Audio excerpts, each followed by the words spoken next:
Assalamualaikum warahmatullahi wabarakatuh.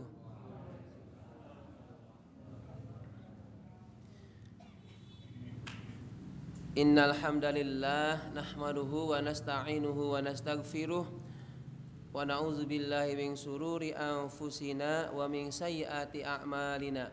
May yahdihillahu fala mudhillalah wa may yudlil fala hadiyalah.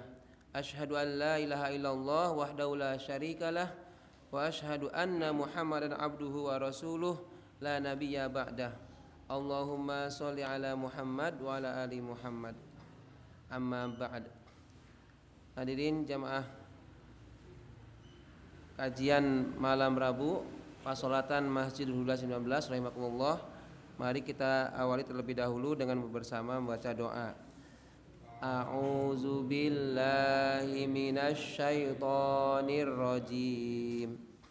Bismillahirrahmanirrahim.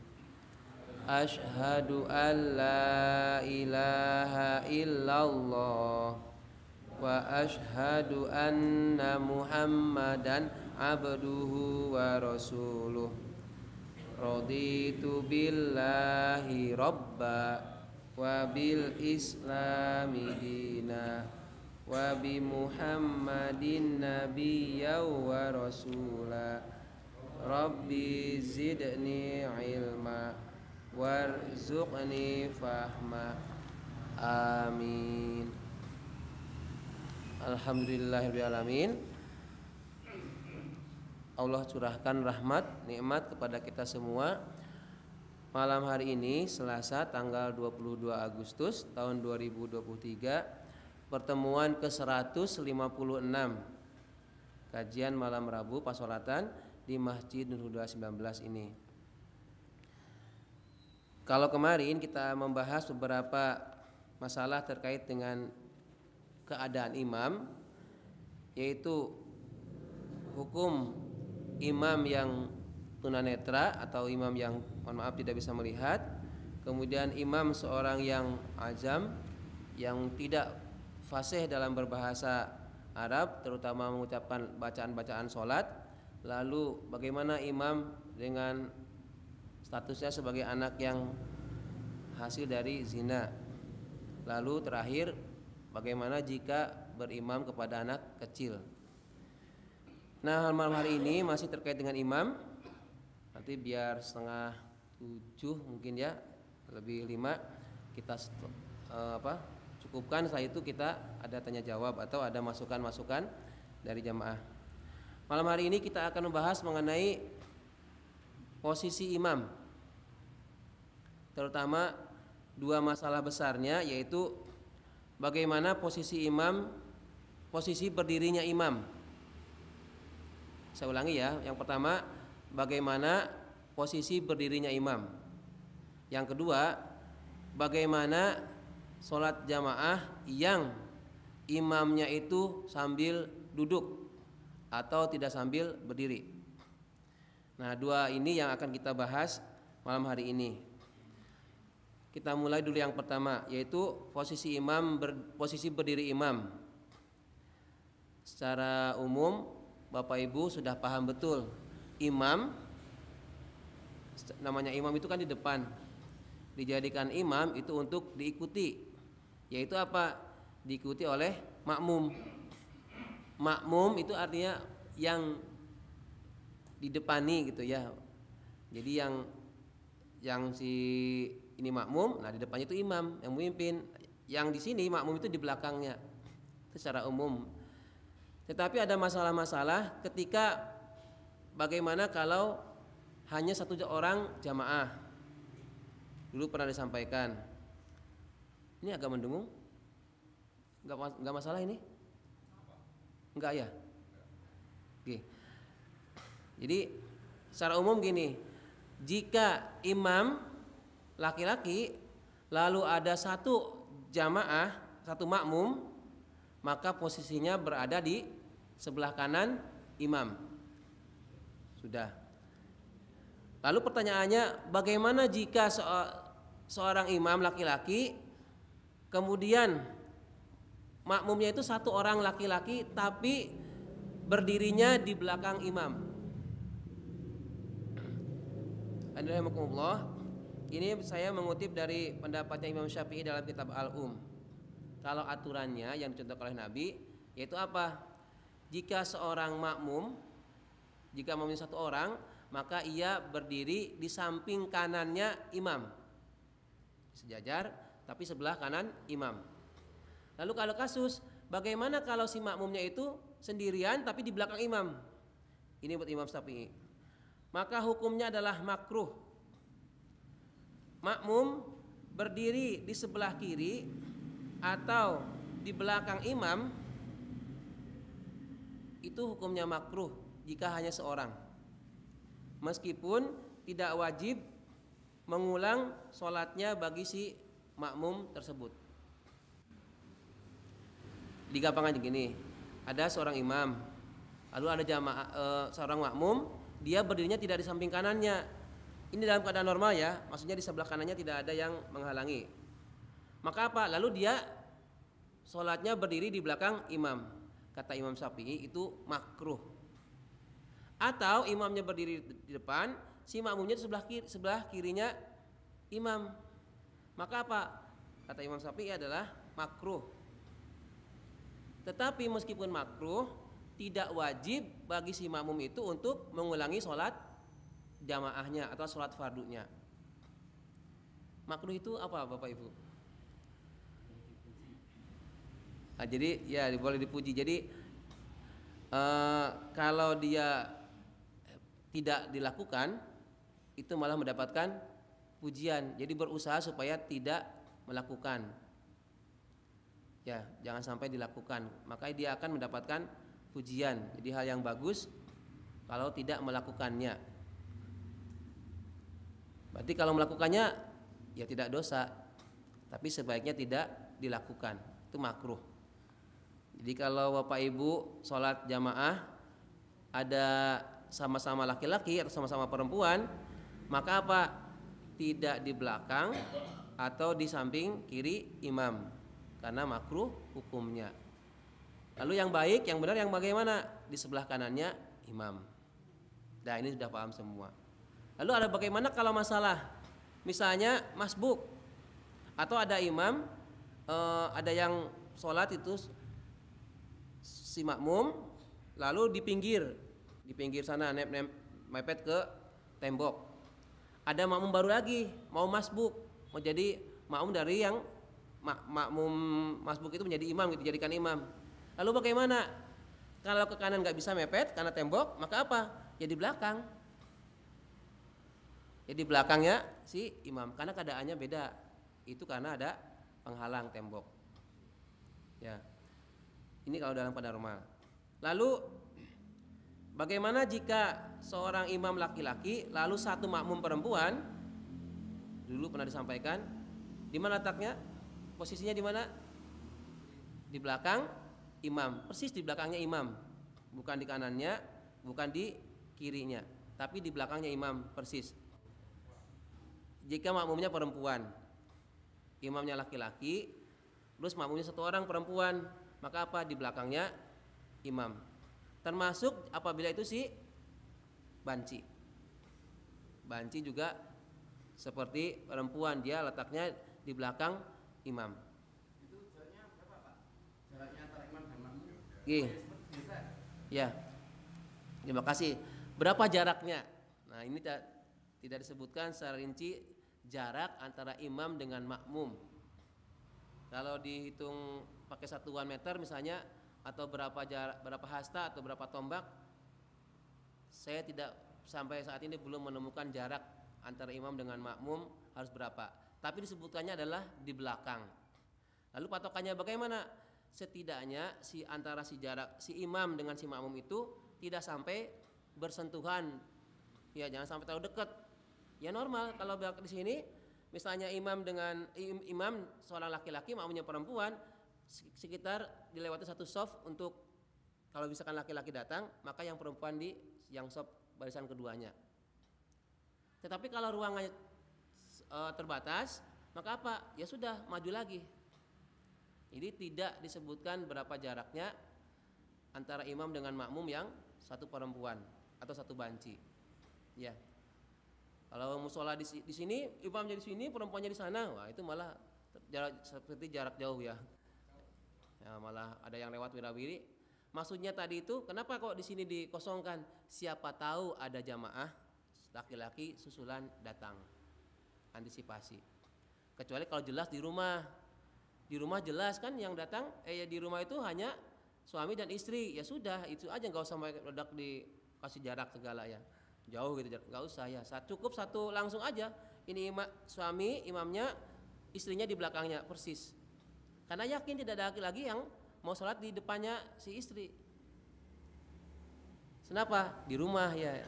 Kecuali kalau di masjid ya. Begitu? Ada lagi? Kalau sodako gimana? Misalnya ini satu orang mau cari apa namanya? Cari ya namanya 27 lah, 27 itu kan sendiri mau cari imam atau cari sholat. Saya udah sholat, tapi kasihan satu mau jamak gitu. Nah kita itu mau jadi imam atau jadi makmum? Iya. Bagus ini. Misalnya si fulan laki-laki ini, dia sudah sholat fardu tapi sendiri. Lalu ada orang lain belum sholat, mau sholat. Nah si fulan ini pengen sholat berjamaah, pengen mendapatkan pahala 27 derajat karena jamaah. Nah pertanyaannya, dia menjadi makmum atau menjadi imam, begitu ya. Nah kita lihat dulu siapa yang yang datang itu. Kalau anak kecil berarti si fulan itu yang jadi imam. Kalau lebih dewasa ya lebih tua. Kalau itu perempuan jelas harus jadi imam ya. Si perempuan jadi makmum. Lalu bagaimana seandainya itu dipandang lebih bagus sana, maka biarkan si itu jadi imam, kita jadi makmum. Saya pernah mungkin beberapa bulan yang lalu itu jadi saya habis dari toko buku, kehujanan. Saya pengen udah niat mau sholat berjamaah di daerah sana, Sewon sana. Ternyata hujan, jadi nunggu reda. Kemudian saya langsung setelah agak reda sedikit, saya langsung menuju masjid. Saya ke sana, sudah bubar. Saya tunggu, kok nggak ada juga. Akhirnya saya keluar. Begitu mau keluar, ada mohon maaf itu yang ojek online. Saya tanya, mau sholat mas? Iya. Saya pura-pura seolah-olah baru datang. Saya ke kamar mandi lagi, ke tempat wudhu lagi, wudhu. Lalu apa? Sholat berjamaah. Karena saya memang tekad saya itu sebisa mungkin untuk sholat berjamaah. Lalu siapa yang jadi makmum? Siapa yang jadi imam? Saya menjadikan imam. Nah, daripada saya ragu-ragu itu, siapa tahu yang itu ojek online-nya itu drivernya mungkin bacaan Al-Fatihahnya belum lancar kan, bukan suudon ya, jaga-jaga. Maka apa? Saya jadikan imam. Saya yang jadi imam. Itu ya. Ya sebisa mungkin laki-laki atau kita semua ya berjamaah. Ini alhamdulillah saya juga sangat menjaga sholat fardunya untuk berjamaah. Ya alhamdulillah itu contohnya selalu dimudahkan, ada aja supaya bisa berjamaah. Itu yang ini untuk motivasi ya, bukan sekedar bukan riya. Kalau kita sholat sunnah, ya. Ada yang datang kita di komplek ini ada sholat sunnah apa gimana itu? Ada niatnya tuh gimana gitu loh. Apa sunnah kok imam gitu loh. Iya. Ya itu kode apa gitu loh. Ya, pakai kode apa gitu ya. Baik, misalnya ini contoh ya, si fulan habis maghrib nih, dia maghrib. Ada makmum, ada jamaah datang. Dikiranya si fulan ini masbuk atau baru sholat maghrib. Lalu apa? Dia langsung berdiri di sebelah kanannya si yang tadi itu, lalu menepuk misalnya ini. Lalu apa yang harus dilakukan? Itu kan sholat sunnah. Padahal si yang baru datang itu mau sholat maghrib, sholat fardu. Lanjutkan, tuntaskan si yang diminta jadi imam itu meskipun dia sholat sunnah. Sementara si makmum lanjutkan dia sebagai sholat maghrib. Loh kok beda niatnya? Kan nggak ada omong-omongan sebelumnya kan? Apalagi mas lagi sholat apa mas? Sholat sunnah apa sholat fardu? Kan nggak mungkin. Sudah husnudon ini sholat Meskipun itu, tapi kalau sudah yakin orang yang baru datang itu, oh si fulan itu habis sholat maghrib terus dia berdiri sholat sunnah, kok dia langsung nepuk, maksudnya supaya jadikan imam, nah itu dia salah sendiri, salah ya. Kenapa? Karena dia bermakmum kepada yang sunnah, jelas-jelas sunnah, ya, gitu ya. Jadi kalau misalkan pas ba'diyah ada yang baru datang, terus ada yang ngasih kode, apakah tepuk apa dehem atau apa, tiba-tiba di sebelah kanannya lanjutkan sholat sunnahnya. Kalau masih 2 rakaat ya tuntaskan 2 rakaat. Kalau 1 rakaat lagi ya 1 rakaat lagi. Gitu ya. Gih. Ada Pak Is tadi? Tadi dikatakan bahwa itu bukan dalam koridor Islam, dia sebelah lagi. Iya. Saya pernah di Nanggalan, Rendro Timur. Itu imamnya banci. Itu pernah itu, jadi saya kenal dia yang ngamen di pengamatan pertigaan gue itu. Iya. Waktu selalu dia pakai laki-laki. Seluruh saya ikut imam. Nah setelah sholat selesai dia bilang, Mas kalau imamnya aku, saya gantian. Ini saya mau imam. Akhirnya juga saya ngalah. Akhirnya saya sholat lagi, dia jadi imam. Hukumnya bagaimana itu? Oke. Hukum yang satu pertama, satu kedua. Ya sholatnya itu dari pertama kan dia jadi imam. Ya. Dan setelah salam, mulai saya tahu saya walaupun saya gak lama tapi udah sering ketemu komunikasi. Dia sering ngamen di pertigaan Mobaga itu. Oke. Lalu dia bilang, Mas ke imam saya, Mas sekarang yang jadi imam saya. Itu gimana? Oke. Oke. Di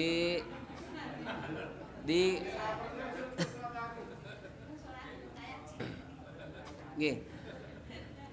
Kemarin sempat dibahas mengenai Hansa ya, namanya yang tidak ya apa? Tidak laki-laki. Jadi dia statusnya itu ya banci gitu ya. Itu dibuat bagaimana? Ini kasusnya unik. Jadi Faiz tadi itu mungkin jadi makmum masbuk gitu kan? Ya. Sudah tahu duluan itunya jadi imam. Dia udah sholat sebelum 1 rakaat. Sesama fadilan menyusul. Iya. Untuk rakaat. Iya. Salam selesai dia noleh. Dia tahu saya memang sering ngirimin di sekitar. Oh iya. Bagaimana? Nah, informasi yang saya tahu itu gini. Jadi ada di Kota Gede itu khusus musola yang khusus musola di dalamnya itu ada menampung seperti waria, atau kalau yang laki-laki jadi perempuan itu apa namanya? Banci apa waria? Nah, jadi itu laki-laki, aslinya laki-laki, tapi dia dandannya menor. Terus dia kan ada alumni UIN itu membimbing, karena itu kan kelainan ya. Itu sebenarnya sadar si orang itu tuh, aku tuh harusnya laki-laki, tapi karena pergaulannya atau gimananya kok jadi perempuan. Perlahan-lahan itu jadi sifat laki-lakinya hilang, terus akhirnya cenderungnya ke perempuan. Nah itu mau dibalikin lagi ke aslinya di Kota Gede. Itu pernah diliput di Adi TV ya, udah beberapa tahun yang lalu. Mungkin sekarang masih ada di Kota Gede. Gimana? Iya di Jagalan. Saya nggak nyebut tempat, takutnya ada yang nyulusur ke sana malah kepo ya. Di Kota Gede gitu ya. Nama musolanya ada. Nah terus bagaimana dengan ini? Maka kalau si banci itu, kalau jelas kita tahu bahwa dia itu banci, maka laki-laki jangan menjadi makmumnya dari banci. Lalu bagaimana sholatnya Pak Is dan Mas Fadilan itu? Sholatnya sah, dua-duanya sah. Pas yang pertama loh. Lah kenapa? Karena yang kan tidak tahu, kecuali kalau Pak Is tadi sudah tahu itu tuh banci. Lalu jadi makmumnya, lah itu yang tidak sah. Kenapa? Sebelum nengok, sebelum salam. Gih, bagi kayak laki-laki gitu ya. Iya. Begitu nengok, gih. Nah, makanya kalau seandainya dari awal itu tidak tahu kalau itu banci, maka apa? Sholatnya itu dua-duanya yang jadi imam jadi makmum sah. Tetapi kalau salah satu di antaranya itu, misalnya si imam tahu dia tuh banci, mengimami laki-laki, maka apa? Si imamnya yang tidak sah, si jamaah yang laki-laki sah. Lalu sebaliknya, kalau si makmumnya tahu itu tuh si imamnya banci, maka apa? Dia tidak sah, si imam yang yang banci itu tetap sah. Lalu bagaimana itu solusinya tadi? Si bancinya malah mungkin sadar ya, Mas gantian dengan imam terus saya jadi makmum gitu ya. Malah itu bagus. Bagusnya bagaimana? Si makmum tuh si bancinya sadar diri, tahu diri, dia nggak layak jadi imam untuk laki-laki. Padahal aslinya kan dia laki-laki kan ya. Kan nggak bisa kita memaksain, Mas. Ini jenengan tuh laki-laki tuh perempuan kan nggak bisa ya, nggak. Nanti malah emosi, malah kita kena pukulan ya. Jadi apa kesimpulannya? Kesimpulannya yang pertama sholatnya Pak Mas Fadilan itu sah, yang imamnya pun yang banci sah. Kenapa? Karena dua-duanya itu tidak tahu kalau ada di antaranya yang banci. Karena seorang laki-laki itu tidak boleh menjadi makmum dari imam yang banci dan perempuan, apapun alasannya ya. Banci itu dalam Islam masuk laki-laki, Pak. Nah, itu pernah saya di waktu SMA sama dia diterangkan bahwa banci sebenarnya laki-laki, cuma dia sifatnya yang kewanita. ya. Nah, makanya itu ada istilahnya kan Hansa itu dia itu jadi kecenderungan perilakunya kalau dilihat jenis kelamin dia tetap laki-laki, tapi perilakunya dari dandanannya ya menor kayak seperti perempuan. Lalu bagaimana dia statusnya? Karena ada perilaku sifatnya itu disebutnya banci, dia itu yang tidak bisa menjadi imam. Ya. Jadi sebisa mungkin dipastikan dulu, makanya kalau sholat berjamaah apalagi di tempat umum, maksudnya di tempat yang kita itu belum tahu di situ, apalagi di pas musim safir, dipastikan yang menjadi imam itu memang orang-orang yang layak. Siapa tahu dia itu banci atau malah orang gila kan bisa jadi. Jadi si banci itu bener ya, waktu dia mulai Terus dia ganti gitu, minta. ganti Ya, dia mungkin sadar diri itu aslinya ya. Jadi dia alhamdulillah sadar. Mudah-mudahan ini sekarang jadi laki-laki tulen, jadi laki-laki sejati ya. Gih. Sudah ya, ini sambil mengalir. Tadi sampai mana? Jika imamnya laki-laki, makmumnya. Lalu bagaimana jika ada makmum tetapi dia itu berdirinya di depan imam? Ada nggak yang gitu? Nggak ada kan? Tetapi oleh dalam kitab Al-Um itu disebutkan jika ada makmum dia tuh berdirinya di depan imam. Lalu apa? Maka sholat si imam dan makmum lainnya yang di belakang imam itu sah, sementara si makmum yang nyeleneh di depan itu tidak sah. Saya tidak membayangkan ini pas nulis itu bagaimana dulu sejarahnya kok sampai makalah ini dituliskan. Nah kalau disebutkan lagi, diurutkan lagi ke bawahnya itu disebut seandainya tempatnya sempit, terus kan gini, ini misalkan ini ya, ini kalau ini mending karena apa?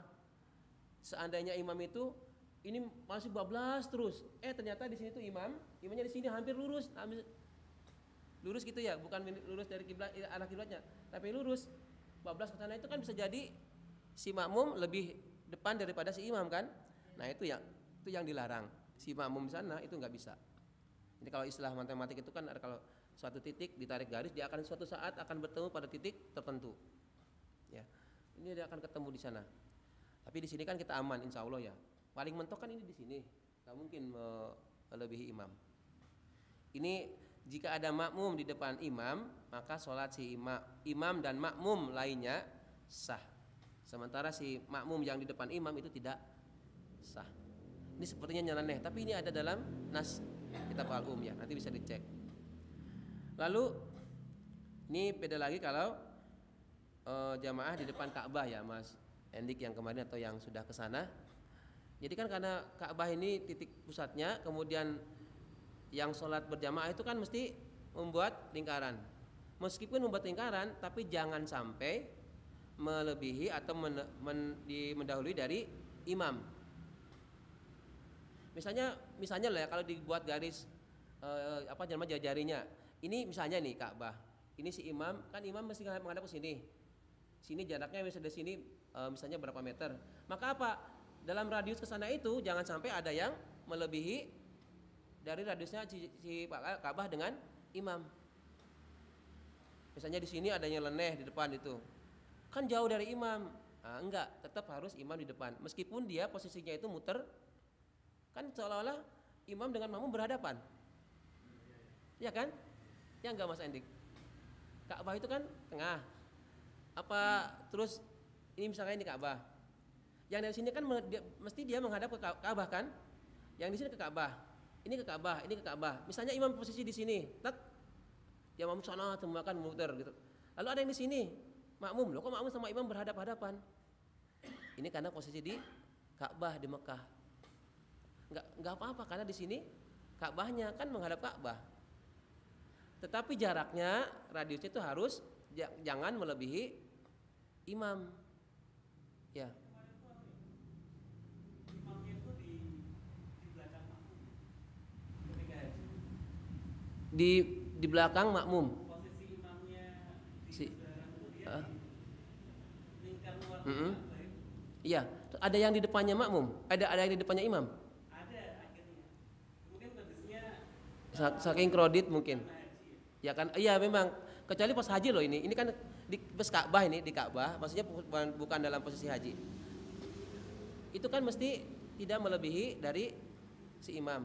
Kalau kemarin ceritakan bagaimana kalau pas haji bisa jadi itu karena posisi haji dan rame saking ramenya padatnya. Gitu ya. Ini saya membahas di sini itu Ka'bah ketika bukan haji ya. Ini jadi makmum itu membentuk lingkaran yang semuanya menghadap Ka'bah. Tapi si makmum harus menjaga jarak dengan imam supaya tetap berada di belakang imam. Dan imam berada paling depan yang paling mendekati Ka'bah. Itu kalau di Ka'bah. Kita kan di Indonesia ya. Tetapi suatu saat ke sana suatu saat ya, mudah-mudahan kita semua bisa ke sana atau yang sudah bisa mengulangi lagi sholat di sana, tidak harus pas haji misalnya. Membuktikan dari sholat berjamaah di depan Ka'bah. Gitu ya. Baik, yang pertama selesai. Yang posisi berdiri imam. Ada masalah enggak?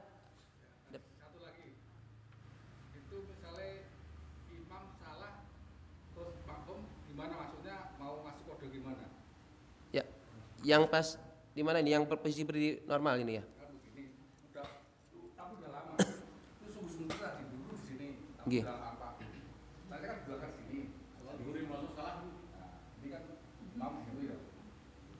Ini aturannya diganu, bukan Allah. Ini aturannya sampai Allah berlama kan. Ini dari sini Allah Akbar tuh gimana cara aku bingung aku. Oh. Nah, itu kan aturannya kan sampai Allah berlama kan. Tapi dia itu Allah Akbar. Oh, nggih. Aku bingung apa. Nggih. Tapi udah lama udah. Ya. Bisa jadi dan bisa saja ketika dari sujud ke duduk sami Allah liman hamidah. Bisa jadi kan? Bisa jadi namanya imam itu kadang pikirannya tuh ngeblank. Bisa jadi loh. Nah, bagus. Bagaimana cara mengingatkan imam? Cara mengingatkan imam yang bacaan tasmi' malah membaca takbir. Nah, kita perlu bahas lagi dulu kan pernah. Jadi cara mengingatkan imam. Yang perlu diingatkan oleh makmum untuk imam terutama adalah yang rukun sholat. Yang utamanya dari pokok dari sholat. Adapun membaca sami Allahu liman hamidah itu sunnah. Tapi sunnahnya kuat karena kata Rasul kan ketika imamnya sami Allahu liman hamidah maka ucapkan Rabbana walakal hamdu. Nah ini kejadian. Bagaimana kalau imam membaca Allahu Akbar setelah ruku padahal harusnya sami Allahu liman hamidah. Maka apa yang harus dilakukan oleh makmum? Nah, apakah makmum baca subhanallah atau makmum membiarkan? Imamnya kekeh. Wa arsala alaihim, lanjut aja. Karena bukan yang pokok. Tetapi kalau ada imam diingatkan oleh makmumnya, alam yaj'al, kok malah belandang? Imamnya nekat ini ya, nggak mau mendengarkan aspirasi makmum ya. Diingatkan. Gih. Imamnya Pak Haji itu salah dan benar itu mas kecil waktu itu. Dia di depan dan berikan waktu ilham mas kecil. Imamnya salah itu saja. Ini saya cilik. Di belakang ya itu saja. Terus waktu itu saya sama Pak Haji. Salahnya di pas apa itu? Pas bacaan. Bacaan setelah Al-Fatihahnya. Yang di depan dia baca dono kecil. Dia sering baca waktu itu saja. Imamnya salah. Hari yang di depan dia baca terus saja. Lain hari saya ditegur Pak Haji. Mau anak murah dan saya di sini yang salah kecilnya Pak. Ya. Gih. Gih. Anak kecil itu benar mengingatkan, tapi caranya yang belum tahu, kan dimaklum ya, orang belum tahu. Terus bagaimana kalau itu si imamnya membacaannya ada yang salah, terus ada si makmumnya tidak membetulkan. Itulah pentingnya si makmum terutama yang belakang itu tahu bacaannya apa yang dibaca imam, dan imam pun mengukur diri yang di belakangnya itu siapa, kira-kira membaca surat ini hafal enggak makmumnya, takutnya salah gitu, ada yang kelewat. Ya, kalau seperti itu maka apa? Sholatnya sah semua dua-duanya. Dan tidak perlu diulang lagi. Tidak ulang lagi gara-gara misalnya imamnya lompat ayat atau salah ayat dari surat apa? At-Tin ke Wal Asr. Bisa kan? Illal ladzina amanu wa amilus solihati. Harusnya kan falahum. Ini wala watawasau bil haqqi watawasau bis sabr. Bisa jadi. Saya juga dulu pernah antara wadduha dengan al-a'la, ujung-ujung surat wadduha. Wal akhiratu khairu wa abqa. Wal akhiratu laka minal ula. Dari surat al-a'la itu. Jadi ke surat ad-duha. Itu kalau tidak hafal. Makanya imam tuh benar-benar harus konsentrasi. Saya itu ya grogi kalau jadi imam. Dikiranya enggak deg-deg kok jadi imam. Deg-deg Bapak Ibu, apalagi kalau di belakangnya itu ada yang sudah bisa lebih dari saya, udah bacaannya yang biasa aja. Ya. Kalau imam itu kalau kan 2 kali surat, itu kalau suratnya sama gimana? Misalnya sapi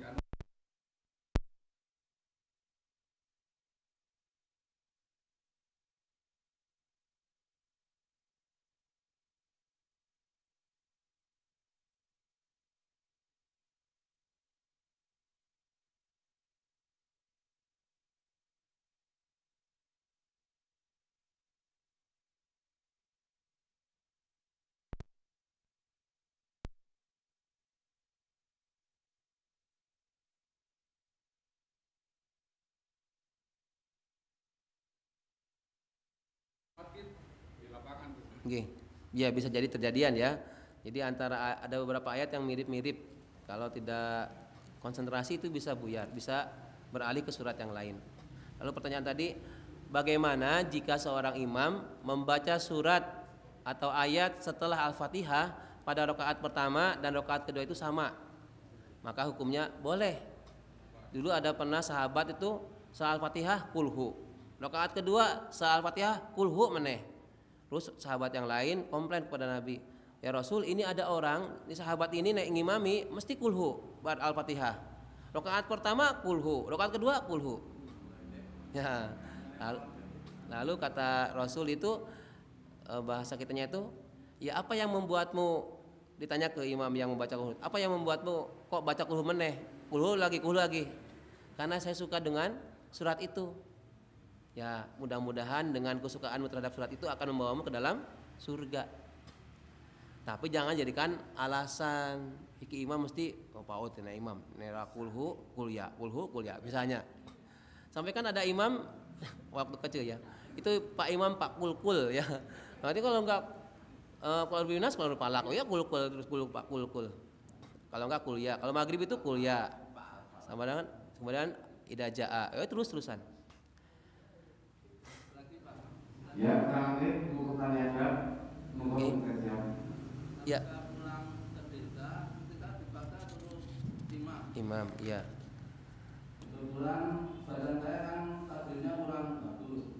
Terus baca surat-surat itu loh, ini kok agak lupa mandek, itu langsung Allahu Akbar apa diganti dengan surat yang lain gitu loh. Nggih. Kenapa di tengah-tengah Mandek. kita mikir, kamu juga kurang ngerti gitu loh. Sama Allahu Akbar kan gitu. Nggih. Itu gimana? Ya. Itu lebih aman, Pak. Jenengan begitu lali lupa kok makmum nggak ada yang lanjutin, langsung Allahu Akbar, aman. Tapi kalau bapak jenengan misalnya baru 2 ayat kok, wah ini lali misalnya, alam taro kaifa rabbuka bi ashabil fil, alam ganti aja kulhu, aman. Kulhu salaman ganti mana sing liana inna atau inna. Salamannya langsung aja ruku ya. Ya. Jadi bacaan imam penting juga ya. Gih. Gih. Ya memang gih. Ya. Ya sudah dulu ya. Ini satu ini biar sholat dengan imam yang posisi duduk. Ya 4 menit lagi nih, 3 menit. Bagaimana jika imam dengan sholat berjamaah dengan imam posisi duduk? Maksudnya bagaimana jamaahnya, makmumnya duduk atau berdiri? Ayo tebak-tebakan. Jika ada imamnya itu duduk, terus makmumnya berdiri atau ikut duduk? Mau duduk tau bu? Nah jadi begini, ada yang menyebutkan hadisnya, ada hadis dari riwayat Anas bin Malik. Apabila si imam itu berdiri, maka kalian pun berdiri. Apabila si imam itu duduk, maka kalian pun duduk. Nah, lalu ini jadikan alasan, apabila si imam sholat berjamaah itu duduk, maka makmum kalian pun duduk. Ternyata hadis ini sudah dimansuh, dihapus oleh hadis riwayat Aisyah yang menyebutkan bahwa Nabi itu memang pernah sholat menjadi imam duduk sekali ketika saat menjelang wafat, posisinya masih sakit. Jadi ketika Nabi Muhammad itu sakit, kemudian mau menjelang wafat, sakit, dipapah, lalu apa? Nabi Muhammad berdiri, di sampingnya di sebelah kanan itu Abu Bakar. Nggak kuat, akhirnya apa? Nabi Muhammad melanjutkan mungkin rakaat kedua atau rakaat ketiga karena sholat duhur itu duduk. Sementara Abu Bakar berdiri. Terus bagaimana? Si makmum yang lain itu tidak mengikuti Nabi, tapi mengikutinya dari Abu Bakar. Artinya ketika si imamnya duduk, maka si makmumnya berdiri. Lalu bagaimana jika ini dalam al-um. Bagaimana jika si imam itu duduk? Padahal dia itu mampu, nggak sakit, maka sholat si imamnya tidak sah, karena dia pura-pura tidak kuat. Si makmumnya bagaimana? Ya si makmumnya tetap sah, karena kan nggak tahu itu si imamnya pura-pura. Cukup. Nah, sudah. Ada lagi 1 menit lagi pertanyaan? Pas. Ini soal napas bu. 2 menit.